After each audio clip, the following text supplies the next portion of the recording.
Welcome to K1p1 TV. For this demonstration I'm going to show you how to make a thumb hole for this lovely arm warmer. Now a thumb hole is actually the same principle as making a large buttonhole, and we're using the casting off and then casting on method, so it's being worked over 2 rows.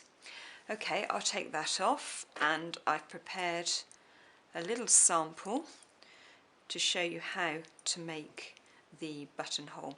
Right, I've got up to the point where I'm going to form my buttonhole, and I'm going to form the buttonhole over these next 4 purl stitches. So we have to cast those 4 stitches off. So I'm going to knit the first 2 stitches and take one over the top, then knit the next stitch, take the first one over, so that's 2 stitches I've got rid of, knit the next stitch, get rid of the 3rd stitch, and finally I have to knit a 5th stitch in order to get rid of my stitch number 4.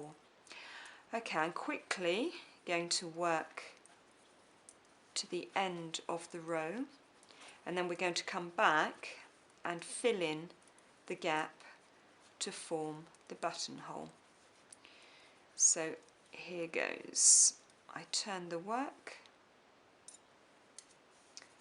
and work back to where I've made the gap.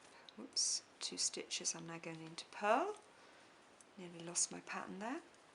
So I'm purling here along to my buttonhole. Nearly there. 3, 2, 1, bingo. Okay, what do we do next? We're missing 4 stitches. Okay, so we have to cast them on, and in order to do that we have to turn the work back to the front, and I'm going to cast on 4 stitches. Now I'm going to use the cable cast on method because I think it gives a really nice neat edge, and it's pretty robust, pretty strong.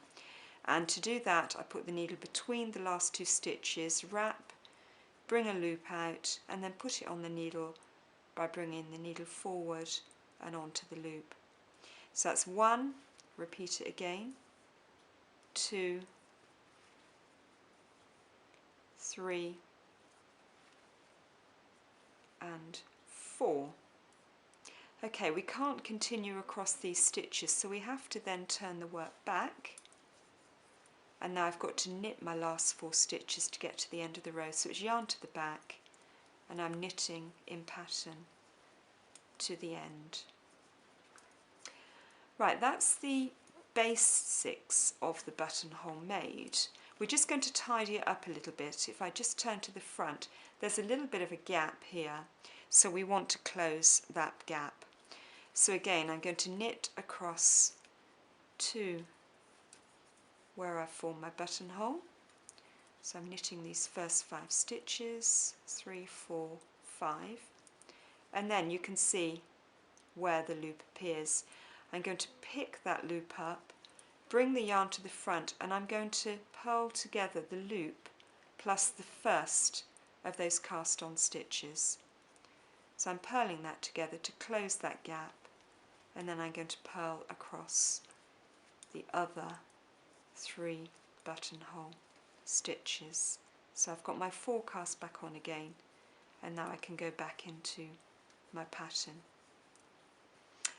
Okay, so there we have it, a little buttonhole formed that you can use to make arm warmers, or you can use it for large buttonholes. I hope you found that useful. See more demonstrations on K1p1 TV, or visit our website k1p1.com. Thank you for watching.